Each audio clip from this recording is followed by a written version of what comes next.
So this one is a silk cap. It is made with real mulberry silk from the description. It smells nice. It's quite soft actually. So it has an elastic. I don't know if like the elastic one is good. I'm going to test it and I'm going to tell you people.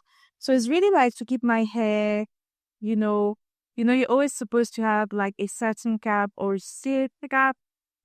Really like if you do not want your hair to dry out and to lose moisture anyhow, it's good to have something like this. So I got it in two colors. You can check or you always check this link in the description to get yours. I got it in two colors. I hope it will not be too tight. I feel a bit like it's going to be tight. I'm not yet sure. I'm gonna see you. Let me see. Should I try it out?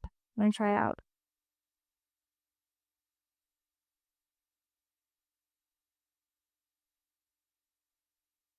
Okay, for a fro, it's really not too tight. Oh, I think it looks cute. Like, look at me. I like it. Okay. I think it's good. I'm probably going to be sleeping in this tonight. So I will have one. I have two, so I will be out and making between the two. Bye bye. Ciao ciao.